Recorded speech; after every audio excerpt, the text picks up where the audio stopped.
하나님 말씀 보겠습니다. 구약성경 욥기서 34장 1절부터 37절까지 기록된 말씀. 34장.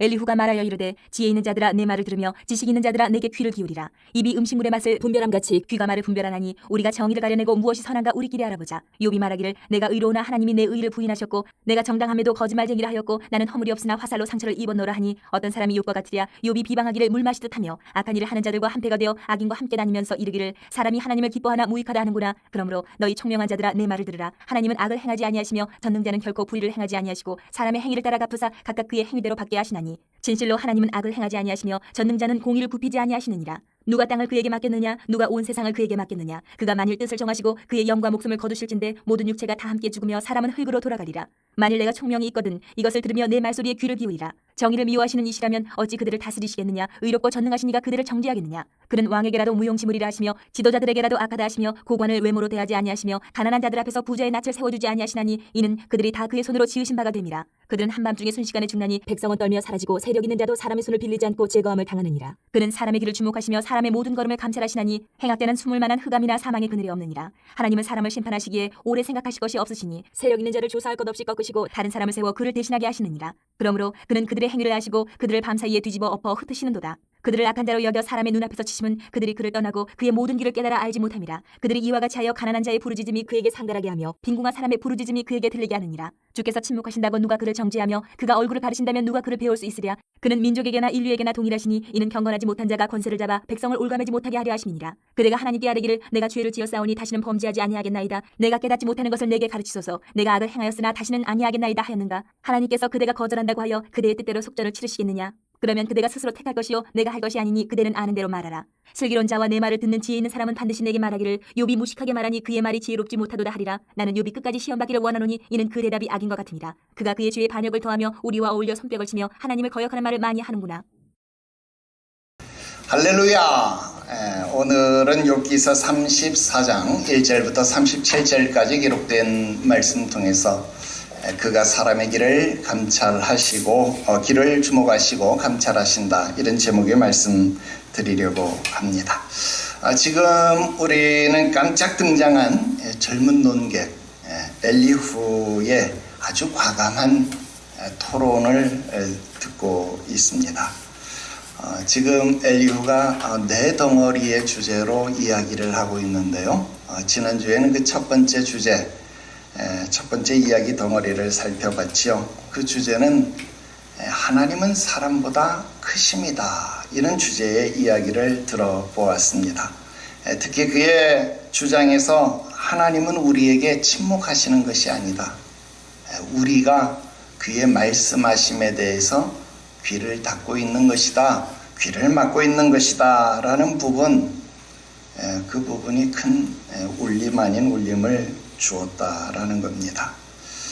특히 우리가 그의 말씀하심에 대해서 둔감하기까지 하다, 그런 부분 정말 새삼 놀라지 않을 수 없었다라는 것입니다.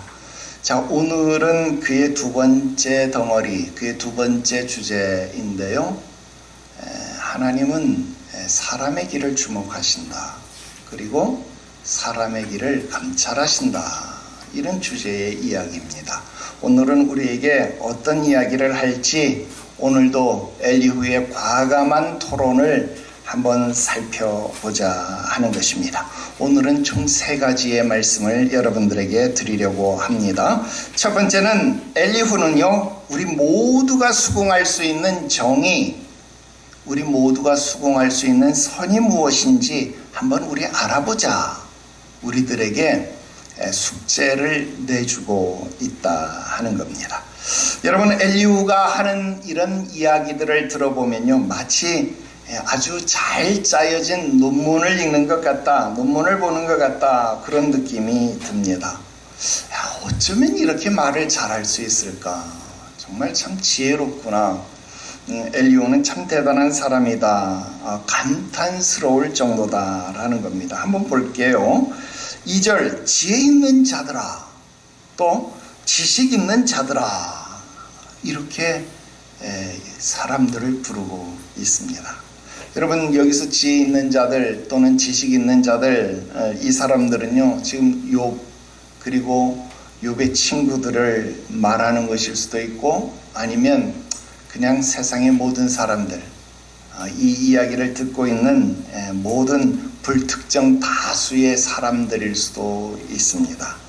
그런데 여러분, 지금 이 이야기가 보통 이야기가 아닙니다. 지혜 있는 사람들아, 지식 있는 사람들아, 여러분 이렇게 부르는 것이요, 그냥 부르는 게 아니에요. 여러분 이리 와서 내 말 좀 들으시오, 이렇게 하는 것하고요, 똑똑한 사람들 여기 와서 내 말 좀 들어보시오, 지식 있는 사람들 와서 내 말 좀 들어보시오. 여러분 이 말하고는요 차이가 있잖아요. 왜? 상대방을 높여줌으로써 자기가 말하는, 자기가 주장하는, 자기가 말하고 싶은 것에 동조하도록, 똑똑한 사람이면, 지혜 있는 사람이면, 지식 있는 사람이면 지금 내가 말하는 것을 어떻게 한다? 들을 수 있을 것이다. 즉 내가 말하려고 하는 것에 귀 기울일 수 있을 것이다. 호소력을 높이고 있다라는 거예요. 여러분 이건 굉장히 수사학적으로 고난도의 기술이잖아요. 그러니까 첫 시작부터가 엘리후는 지금 아주 고급 기술을 쓰고 있다는 거예요. 굉장히 지혜로운 것이죠. 3절도 볼래요? 입에 음식물이 들어가면 맛을 분별하는 것은 당연하다는 거예요. 여러분 입에 음식물 들어가면, 여러분 우리 입에 이 감각기관이 있잖아요. 그래서 뭐 신맛, 단맛, 쓴맛, 매운맛, 그리고 또 뭐죠 하나? 짠맛. 이 5가지 맛을 우리 이 혀에는요 이 감각기관이 있어가지고 이게 들어가면 그냥 자동적으로 그냥 딱 느끼잖아요.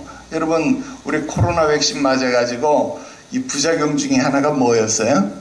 맛을 못 느끼는 부작용이 있었잖아요. 그래가지고 여러분 이런 특별한 기간, 아니면 뭐 감기가 걸려가지고 뭐 그럴 때 잠깐 맛을 잃는 그런 경우가 아니라면, 보통 음식물을 집어넣었을 때 여러분 이 혀는 우리의 통제를 받지 않아도 이게 맛있다, 맛없다, 짜다, 시다, 이거를 그냥 바로 어떻게 해요? 바로 바로 이 혀는 그거를 바로 느낀다 이 말이에요. 마찬가지로 여러분 사람이 귀가 있다면 어떻게 한다는 거예요? 사람이 귀가 있다면 사람이 말을 들었을 때 그 말을 어떻게 해야 된다는 거예요? 분별해야 된다는 거예요. 여러분 이게 어때요? 정말 기가 막힌 논리 아닙니까? 여러분 사람이 귀가 있으면, 사람이 말을 했으면 그 말을 말귀를 알아들어야지, 귀가 있는데도 그 말을 못 알아듣는다면 그건 뭐와 같다는 거예요? 짐승이랑 똑같다는. 야, 이렇게 똑똑한 사람이 또 있을까? 여러분 우의독경, 소귀의 경읽기, 여러분 지금 이 말을 지금 엘리후가 하는 거잖아요. 여러분 똑같은 귀고 소도 소리를 듣잖아요. 사운드, 소리를 듣는 거예요. 근데 이 소리를 들었을 때 그것을 의미로 전달하는 것은 사람이잖아요. 의미로 전달받을 수 있다면, 말귀를 알아들을 수 있다면 그건 사람이다라는 거예요. 그러니까 지금 입에 음식물 들어가면 맛을 분별하는 것처럼, 사람이라면 귀에 말이 들어가면 그 말을 분별할 수 있어야 된다. 이야, 참 2절 3절만 읽었는데 그냥 엘리후 앞에 그냥 홀딱 반하는 거예요. 야, 이렇게 똑똑한 사람이 있나, 이렇게 대단한 사람이 있나, 이런 생각. 자, 4절 정의, 미슈파트라는 말, 우리 여러 번 배운 단어죠. 사사기 지나면서 여러 번 배운 단어인데 법정 용어입니다. 재판이라는 말, 판결이라는 말, 정의라는 말, 그런 뜻이 있습니다. 그죠? 자, 재판의 결과는 정의로워야 되죠. 판결은 정의롭게 해야 된다 하는 겁니다. 자, 그리고 선하다라는 말, 토브라는 말, 우리 토브라고 하는 말은 좋음, 하나님 보시기에 좋았더라, 토브, 그런 뜻도 있습니다. 자, 그런데 여기서 선하다라는 말, 이 말은요 도덕적인 뉘앙스가 더 강한 그런 의미이지요. 그래서 선한 것, 도덕적으로 옳은 것, 그런 의미가 강한 의미입니다. 자, 우리의 지혜, 우리의 지식으로 입으로 맛을 분별하는 것처럼, 우리의 가진 귀로 말귀를 알아듣는 것처럼, 자, 지금 욥이 하는 말을 들어보면 그 말 속에서 정의로운 것이 무엇인지, 선한 것이 무엇인지 우리가 한번 분별해보자, 판단해보자, 그 말입니다. 우리 앞에서 욥이 그렇게 재판받고 싶어 했으니까 지금 우리가 욥이 하는 말을 잘 들어보고, 욥이 하는 말을 잘 들어보고, 욥이 한 말에서 정의로운 것이 무엇인지, 선한 것이 무엇인지 우리 한번 분별해보자, 그 말귀를 한번 우리가 판단해보자, 지금 그렇게 이야기를 하고 있습니다. 자, 그리고 이제 욥의 말을 가져오는 겁니다. 5절 6절 계속 보겠습니다. 욥은 자기가 의로운데 하나님은 자기의 의를 부인했다, 그렇게 말하죠. 또 6절, 욥은 정당한데 하나님은 자기를 거짓말쟁이라, 그렇게 말씀하신다는 거예요. 또 욥은 허물이 없는데 하나님은 자기에게 고통을 주고 계신다, 그렇게 말씀한다는 거예요. 자, 이건 누구의 말이냐면 욥이 한 말이다, 이 말이에요. 자, 그러니까 엘리후가 7절부터 9절까지, 자, 여러분 한번 들어보세요. 욥이 이렇게 말하는데, 여러분 욥과 같이 말하는 사람 여러분 본 적이 있습니까? 여러분 이렇게 하나님을 비방하는 사람을 본 적이 있냐? 나는 이렇게 하나님 앞에 대드는 사람, 나는 이렇게 하나님 앞에 시건방을 떠는 사람 본 적이 없다, 그렇게 하나님 앞에 대드는 사람이라고 지금 욥을 고발하고 있습니다. 그리고 욥을 한번 판단해보라, 여러분들이 한번 판단해보라, 그렇게 욥을 고발한 것입니다. 자, 어떻습니까? 지금 9절까지 이 엘리후가 한 말을 한번 쭉 생각해 보면요, 논리적으로 빈틈이 없어요. 논리적으로 흠잡을 데가 없다는 거예요. 너무나도 완벽해가지고 흠잡을 데가 하나도 없습니다. 그런데 아쉽습니다. 이게 젊은이들이 갖는 단점이라고는 말하지 못하고요. 단점이 아니니까요. 단점이라고까지는 말 못하고 그냥 좀 아쉽다, 아쉽다라고 말할 수 있겠다는 거예요. 자, 일단 이 요즘 유행하는 팩트 체크, 사실을 확인 한번 해보잖아요. 여러분 9절에서 엘리후가 주장하는 바를 보면요, 여러분 욥은 이런 투의 이야기를 했지만 요렇게까지는 말하지 않았다라는 거예요. 요렇게까지. 즉 욥이 올바른 행위에 대해서 상급이 없다, 뭐 이런 식의까지 주장을 한 바는 없다 하는 거예요. 여러분, 그는 의인들이 항상 복을 받는 것은 아니다, 악인들이 항상 즉각적인 응보를 받는 것도 아니다 라고 주장을 했습니다. 그런데 엘리후는 마치요, 욥이 그렇게 주장하는 것처럼 이 욥이 말하고 있는 태도를 그냥 일반 아주 단순화시켜서 약간 매도를 했다 그럴까요? 그냥 뭐 요즘 하는 말로 말꼬투리를 잡아서 그냥 그렇게 탁 치고 나갔다, 뭐 그렇게 표현을 할까요? 우리 약간 투정 부렸다, 제가 그런 표현 많이 했잖아요. 근데 그 투정 부린 거를 하나님을 비방했다, 뭐 이렇게 해나가는 것, 그런 모습으로 왜곡해버린다라는 겁니다. 그러니까 논리적으로 보면 엘리후의 주장은 하나도 틀리지 않지요. 그런데 뜯어보면 거기에 다 맞는 것이냐? 그렇지 않다 하는 것입니다. 이게 조금 아쉬워요.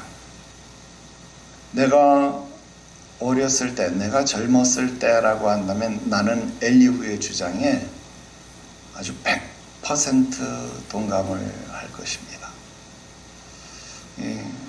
뉴스 논평을 듣다 보니까 미국 속담을 하나 배우게 됐어요. 근데 미국 속담에 그런 속담이 있대요.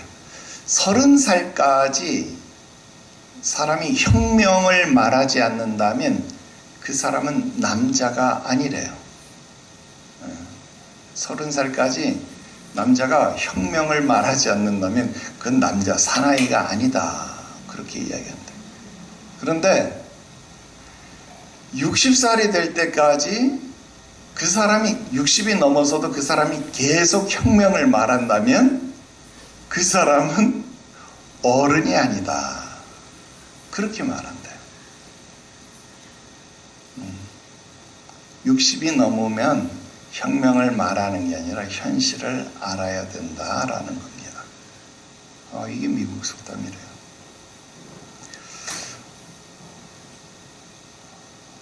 제가 큰 교회 부교육자 생활을 할 때였습니다. 20대 때인데요. 교육자 수련회를 갔어요. 이것저것 먹을 것을 많이 시켜서 먹었습니다. 밤에 한 50대 후반 거의 60이 다 된 여자 전도사님이었어요. 소화제를 좀 사다 달라 그렇게 부탁을 했습니다. 좀 귀찮기도 했고 솔직히 좀 불평이 좀 생겼지요. 좀 적당히 잡수시지. 이 성경에 포도주와 먹기를 탐하는 자들이다. 이런 성경 구절도 못 읽으셨나? 전도사님이 돼가지고 속으로 이런 불평이 좀 생겼어요. 그러면서 그 소화제를 사다가 드렸어요. 그때 나는 쇠도 돌도 다 씹어서 소화시킨다는 20대의 왕성한 소화력을 가진 열혈 청년 아닙니까?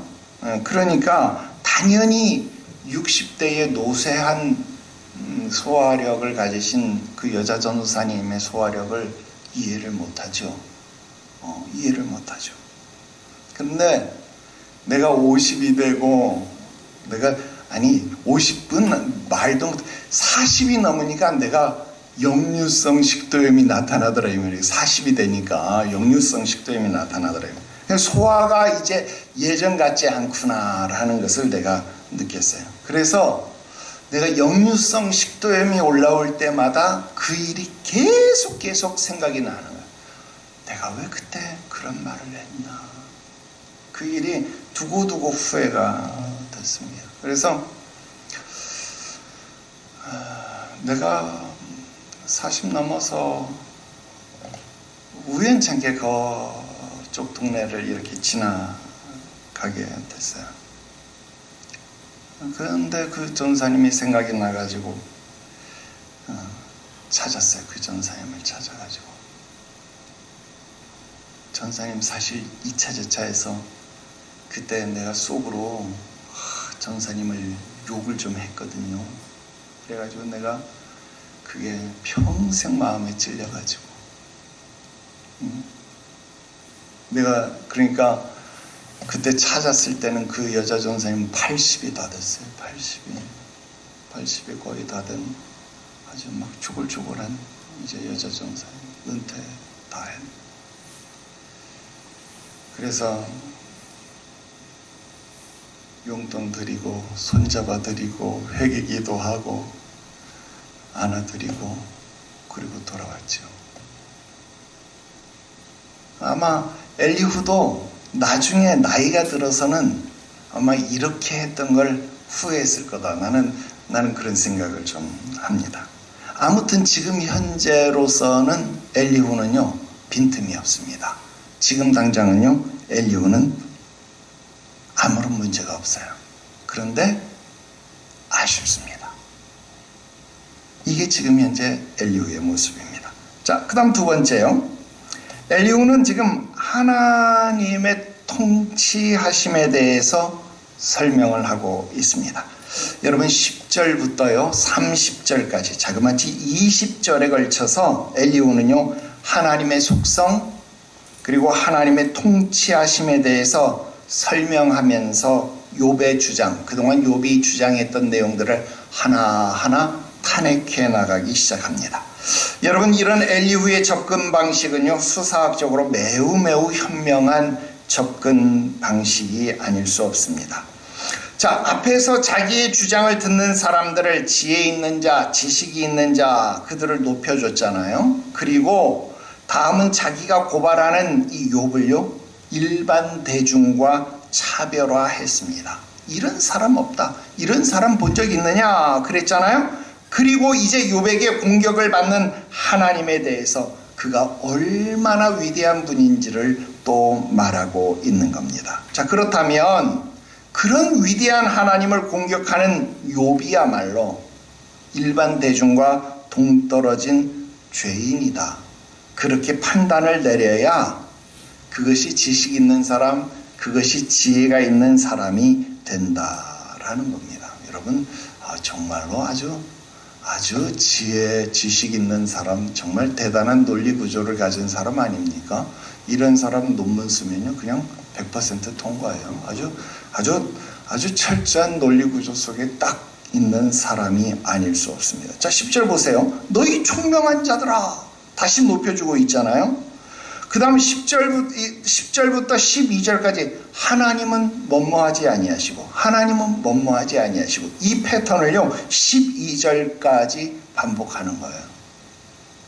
자, 하나님의 속성을 열거하면서 욥은 이렇게 했다, 하나님은 나 앞에 이렇게 했다 했는데, 지금 하나님은 이렇게 했다 하는 것을 엘리후는요, 하나님은 이러지 아니하신다, 이러지 아니하신다, 하나하나를 반박하면서 욥이 했던 말을 다 뒤집고 있는 겁니다. 하나님의 속성을 열거하면서 욥의 불경스러운 태도가 이런 하나님의 성품과 모순되고 있다라는 것을 다 대비시키고 있다는 거예요. 15절, 그러므로 모든 육체에는 누구도 포함되어 욥도 당연히 포함되는 겁니다. 모든 육체가 하나님 앞에서 의롭고 공정한 심판을 받고 그 결과 어떻게 되는 거예요? 하나님 앞에서 흙으로 돌아가는 것이 마땅하다는 거예요.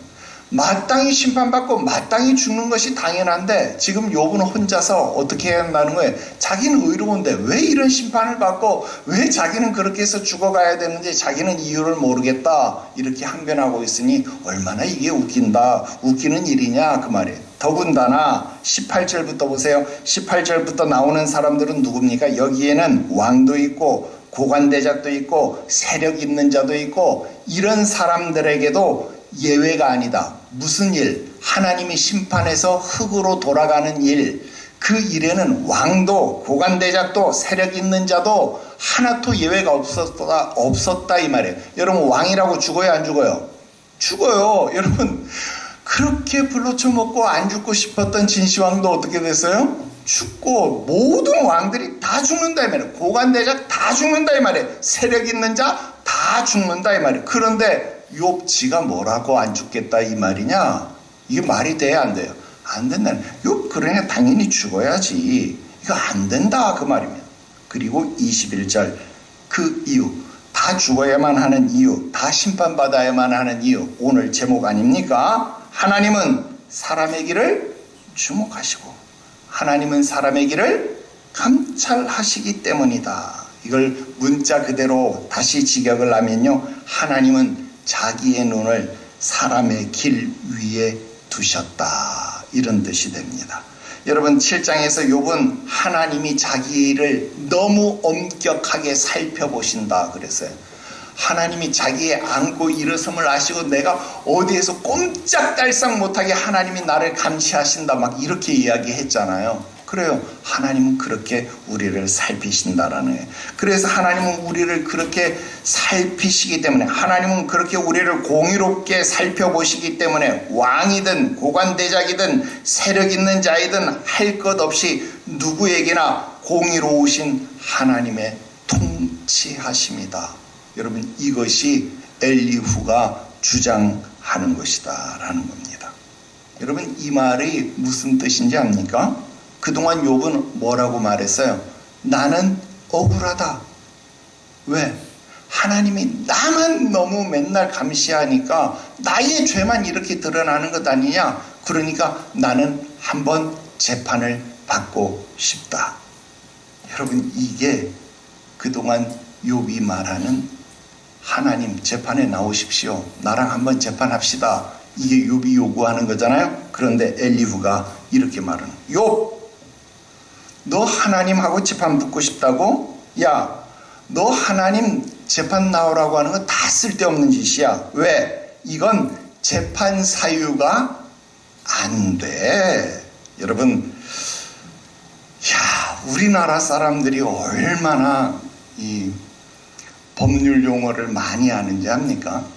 이건 기각사유다 이 말이에요. 여러분, 이제 우리나라 사람들은 법정 용어를 너무 많이 알게 됐어. 여러분, 내가 50대 중반밖에 안 됐는데 내 생애를 사는 동안요, 대통령이 3번이나 탄핵 심판을 받았어요. 그 중에 2명이 탄핵이 인용이 되었다. 1명은 기각이 됐고 2명은 탄핵이 인용되는, 여러분, 그런 시대를 살았다 이 말이에요. 그러니까 여러분, 이게 얼마나 웃긴 일이에요. 내 생에 계엄도 2번이나 받는데, 한 번은 몇 시간 안 되는 계엄이었지만, 이런 일을 보고 살았잖아요. 그러니까 우리나라 국민들은 막 법률 용어를 너무나도 잘 알아. 지금 엘리후가 뭐라 그러냐면, 야, 욥, 너 재판 받고 싶다고? 그 재판 사유가 안 돼. 그건 네가 기소해봤자 기소가 안 돼. 기소 기각 사유야. 그러니까 기소 자체가 안 돼. 여러분, 지금 엘리후가요, 이 말을 하고 있습니다. 특히 29절 30절. 자, 오늘 진짜 설교 빠르게 진행되네요. 29절 30절 여러분 보세요. 29절 30절처럼 하나님이 지금 이 세상의 불의에 대해서, 욥이 말하는 거잖아요. 욥은 하나님이 이 세상의 불의에 대해서 침묵하시는 것처럼 보인다고 해서, 하나님이 이 세상에 대해서 침묵하시는 것처럼 보인다고 해서 누가 감히 하나님을 정죄할 수 있느냐 그 말이에요. 또 누가 그 얼굴을 감추었다고 해서 그 얼굴을 드러나게 할 수 있겠느냐 그 말입니다. 또 그게 내가 볼 때 하나님이 침묵하게 하는 것이지 다른 사람이 볼 때에는 침묵이 아니다 그 말입니다. 여러분, 이게 무슨 말인지 압니까? 지금 29절 30절 이 말씀은요, 사실 우리가 볼 때 전율이 일어나야 되는 말씀 아닙니까? 우리나라 그리고 미국 전 세계에 일어나는 일들에 대해서 그냥 우리가 막 깨달아야 되는 그런 말씀 아니냐 하는 거예요. 여러분, 좌나 우나 지금 우리나라에 일어나는 일들을 보면서 어떻게 하나님이 이러실 수 있느냐, 그런 한탄할 수 있잖아요. 어떻게 지금 2025년에 대한민국에서 계엄이 일어날 수 있느냐, 이런 말 하죠. 반대쪽에서는 야, 어떻게 2025년 대한민국에서 범죄자가 대통령이 될 수 있느냐, 그런 말을 하잖아요. 이런 일들을 보면서 야, 어떻게 하나님이 침묵을 하시느냐, 여러분, 이렇게 말할 수 있습니다. 그러나 여러분, 이게 하나님이 침묵하시는 게 아니에요. 여러분, 저쪽에서는 계엄이 아니라 계몽 그렇게 말하잖아요. 왜? 계엄을 통해서 이런 일들을 알게 되었다 그렇게 이야기하잖아요.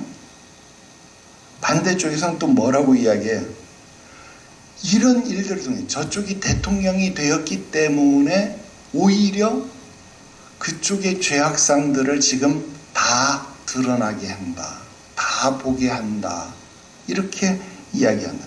여러분, 그러니까 하나님이 침묵하시는 것이 아니라 오히려 이런 일들을 통해서 드러나게 하시는 것이다라는. 여러분, 우리는 이해가 안 되잖아요. 미국이 민주주의 본산이다 막 이렇게 이야기하면서 어떻게 미국이 저런 사람을 대통령으로 뽑아놨냐. 야, 이거 이해가 안 된다. 야, 지들이 자유무역협정 만들어 놓고 어떻게 이런 걸 관세를 때리면서 다 때려 부술 수 있느냐. 우린 이해가 안 된다 막 이렇게 이야기하잖아요. 그런데 여러분, 이런 걸 통해서 다 드러나게 한다라는. 그동안 무슨 일들이 있었는지, 어떻게 이루어지는지, 세계 역사가 어떻게 일어나고 어떻게 진행되었는지를 드러나게 하신다라는.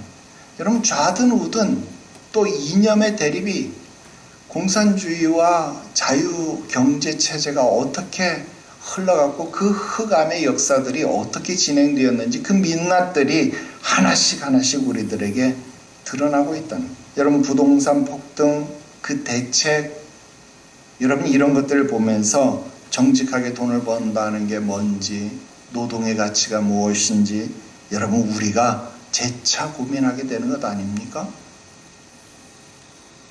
여러분, 우리는 이해 못하잖아요. 왜 청년들이 캄보디아까지 흘러가게 되는지. 우리가 보면 그 뻔히 범죄 단체라는 걸 알고 거기 가면 구금될 거라는 거 뻔히 아는데 지금 이 난리가 났는데도 여전히 출국하려고 캄보디아행 비행기에 몸을 실는 청년들을 바라보면서, 아니 이 뉴스를 보면서도 간다고? 여러분, 갈 수밖에 없는 그 현실 다 드러난다는 거예요. 여러분, 우리는 이 모든 것들이 하나님이 침묵하심이 아니라 하나님이 다 드러나게 하고 계신다라는 것을 보고 있다라는 거예요. 그래서 하나님의 통치하심은 우리들 눈에 안 보이는 것 같지만, 하나님의 말씀하시면 안 들리는 것 같지만 다 보이고 다 들리는 가장 큰 말씀하심, 가장 큰 눈에 보이게 하심인 것을 오늘 여러분들이 깨달을 수 있기를 주 예수의 이름으로 축원합니다. 이제 마지막 말씀 드립니다. 엘리후는 욥에게 회개할 것을 제안하고 있습니다. 자, 31절 32절용 엘리후는 욥에게 회개를 말하고 있습니다. 자, 이렇게 회개해라. 너 이렇게 회개해 본 적 있냐? 여러분, 비록 이 말씀에는요, 지금 엘리후의 제안 속에 그의 교만함이 보입니다. 욥에 대한 정죄의식이 깔려 있어서 정말 바른 것을 보지 못하는 그의 자가당착이 보이기는 하는데요. 여기서 한 가지를 우리가 짚고 넘어가자 하는 겁니다. 오늘날 교회 안에서 무비판적인 사랑 또는 은혜, 그런 강조, 그것만이 능사가 아니더라 하는 거예요. 더불어서 죄의 지적, 회개의 요구는 분명해야 한다 하는 것을 우리는 알아야 한다 하는 겁니다. 어느 것 하나라도 우리가 분명하지 않으면 교회가 바로 세워지지 않는다라는 것. 나라도 마찬가지, 가정도 마찬가지. 여러분, 이것입니다. 마태복음 5장 37절 말씀에 보니까 오직 너희의 말은 옳다 옳다, 아니라 아니라 하라. 이에서 지나가는 것은 악으로부터 나느니라 그랬습니다. 여러분, 시시비비가 분명하지 않으면, 또는 여기서는 이 말 저기서는 저 말, 여러분 그렇게 하면 안 된다 이 말이에요. 또 사도행전 5장 3절 4절 말씀에 보면 베드로가 이르되 아나니아야, 어찌하여 사탄이 네 마음에 가득하여 네가 성령을 속이고 땅값 얼마를 감추었느냐? 땅이 그대로 있을 때에는 네 땅이 아니고 판 후에도 네 마음대로 할 수가 없더냐? 어찌하여 이 일을 네 마음에 두었느냐? 사람에게 거짓말한 것이 아니요 하나님께로다 그랬습니다. 여러분, 아나니아와 삽비라가요, 요즘으로 치면 자기 땅 팔아서 하나님 앞에 헌금을 한 자, 그러니까 훌륭한 자 아닙니까? 칭찬받을 자 아닙니까?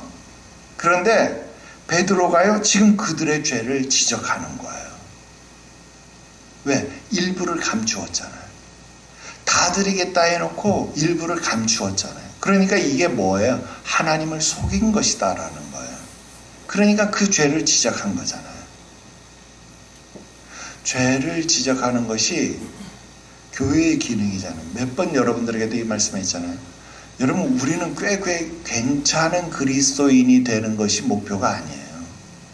여러분 교회에서 죄를 지적받지 않으면 어디 가서 죄를 지적받을래요? 교회에서 회개하지 않으면 어디 가서 회개할래요?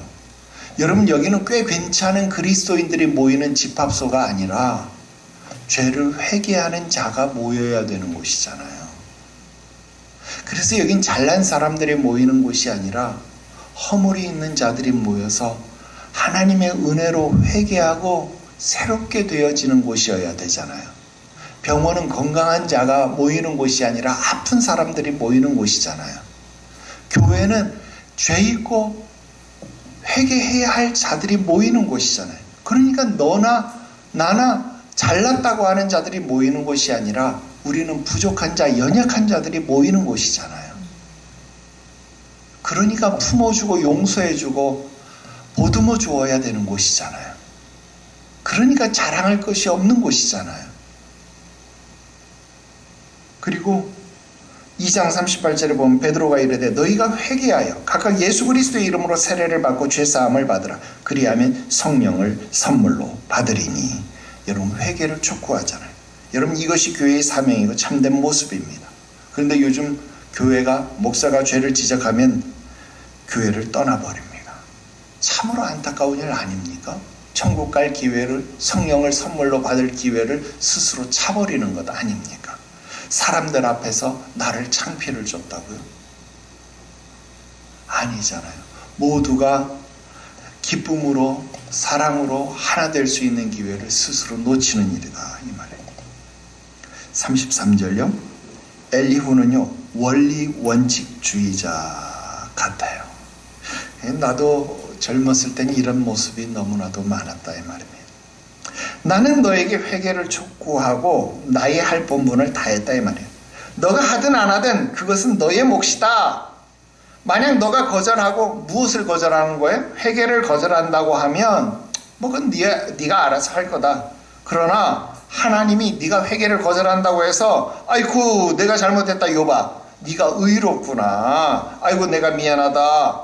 하나님이 너 앞에 그렇게 사과할 것 같으냐? 하나님이 속전을 치르겠느냐? 야 착각하지 마라. 그럴 리 만무하다. 지금요.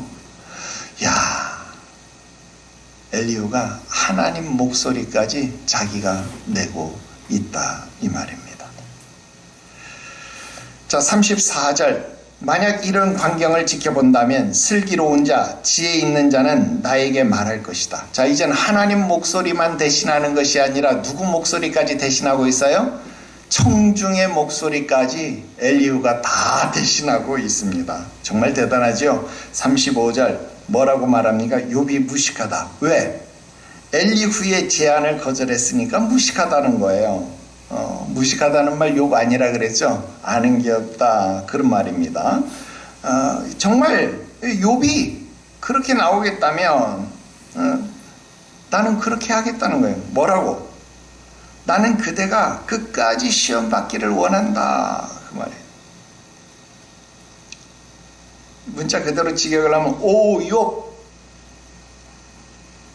네가 계속 시험을 받았으면 이런 말입니다. 일종의 기도문이다 이 말이에요. 기원을 담은 주문 같은 그런 말입니다.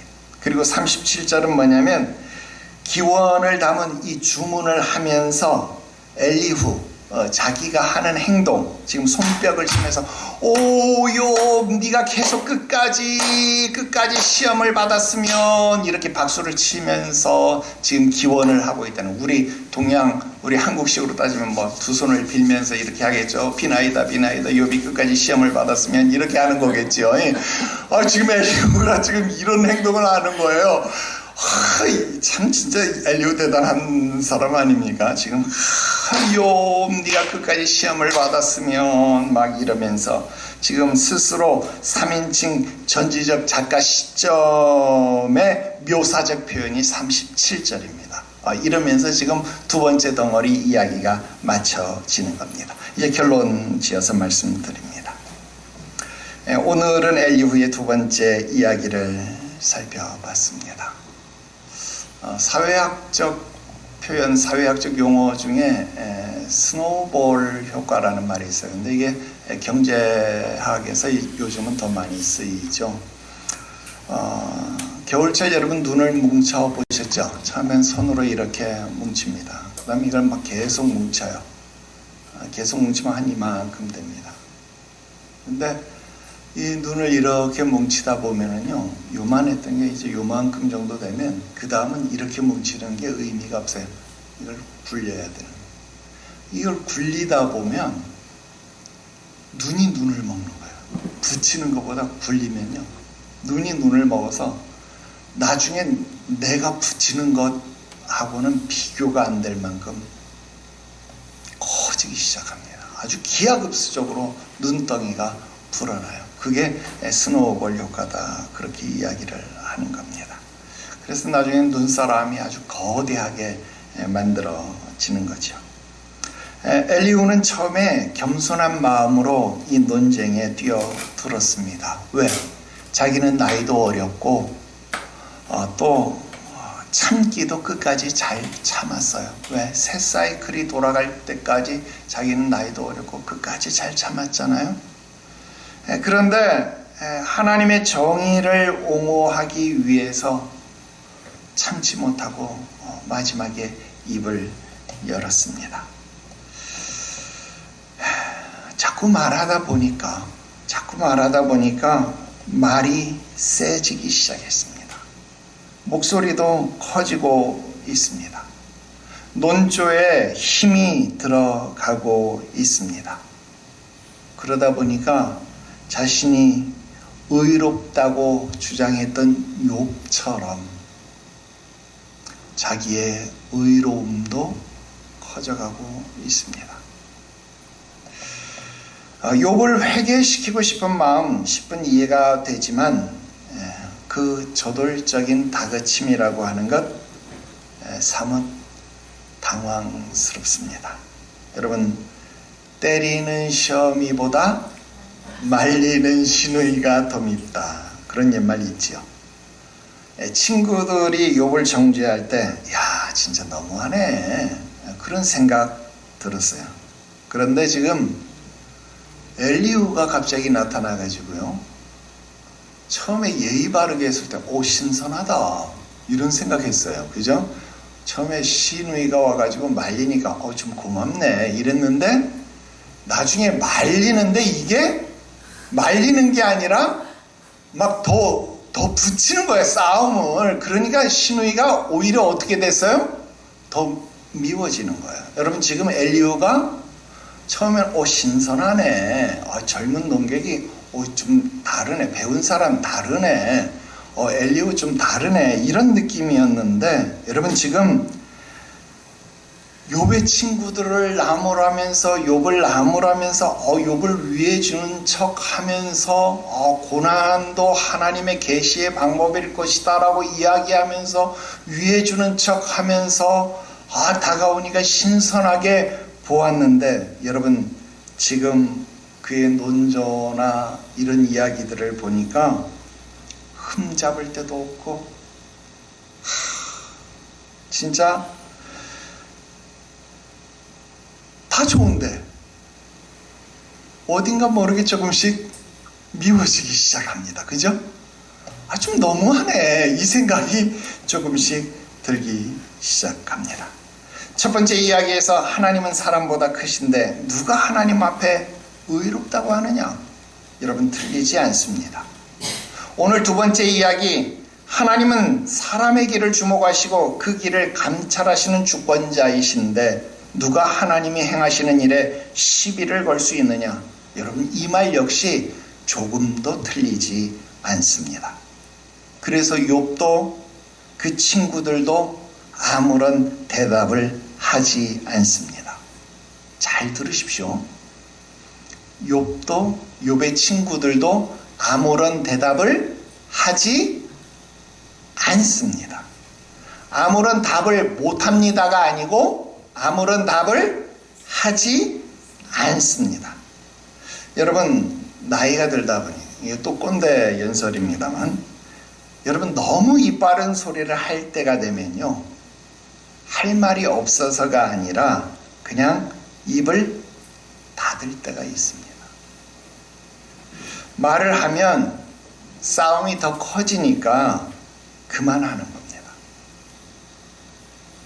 여러분 싸움은요 나보다 큰 사람하고 싸워야 이익이 되지 싸움은 나보다 작은 사람, 나보다 어린 사람하고 싸우면 내가 손해를 봅니다. 정치인들이 자기보다 체급이 큰 사람하고 싸우면 화제가 되고 자기가 떠요.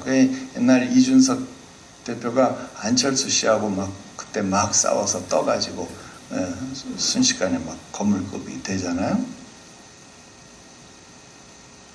그래서 노원에서 이렇게 되는 거 아닙니까? 근데 어느 정도 체급이 된 정치인은 그런 사람하고 싸우면 자기만 손해를 보는 거예요. 그러니까 애써 무시를 하는 겁니다. 싸움을 걸어와도 애써 무시를 하는 거예요. 그 싸워봤자 자기만 손해를 보는 거예요. 그러니까 애써 무시를 하는 거예요. 여러분 청와대에 막 이 싸움을 걸어와도 애써 무시를 하는 거예요. 논평을 안 하고 애써 무시를 하는 거예요. 그 싸워봤자 응대를 해봤자 거기만 자꾸 체급을 키워주는 게 되니까 애써 무시를 하는 거예요. 여러분 지금 엘리후가 막 이렇게 하잖아요. 욥도 욥의 친구들도 애써 무시를. 여러분 욥이 하나님 앞에 자꾸 싸움을 걸었잖아요. 하나님이 무시를 하는 거예요. 하나님이 답을 안 하는 거예요. 여러분 그것을 알아야 됩니다. 여러분 앞으로 엘리후의 두 덩어리의 이야기를 우리는 더 들어야 합니다. 그러나 욥기 얼마 남지 않았습니다. 이제 하나님이 나타나셔서 모든 일을 평정하실 때 우리는 그 내막을 다 알게 될 것입니다. 오늘 여기까지입니다. 기도 드립시다. 거룩하신 하나님 아버지, 하나님의 통치하심, 하나님의 말씀하심은 과연 사람의 길을 감찰하시고 사람의 길을 살피시는 것 우리가 익히 잘 알고 있습니다. 우리 인생 여정 가운데 하나님 앞에서 교만함으로 어설픈 마음으로 급한 마음으로 입을 여는 자 되지 않게 하시옵소서. 또 같은 마음으로 타인을 정죄하고 어리석게 비방하는 모습이 인격적 결함이 나타나는 일 없도록 삼가 나를 먼저 살필 수 있게 지혜를 또 인내를 우리에게 주시옵소서. 오늘 우리의 마음의 중심을 아시는 주님 예수여, 우리의 참 순종의 본을 참 인내의 본을 보여주셨사오니 주님 예수를 따라 그 인내를 이룰 수 있는 우리 교회, 우리 성도들 되어지게 하시옵시고 주님 예수를 따라 온전한 승리의 영광까지 나아갈 수 있게 하시옵소서. 우리의 시작과 끝을 아시는 주님 예수께 우리의 삶을 온전히 맡겨드리옵고 거룩하신 구주 예수님의 이름으로 기도드리옵나이다. 아멘.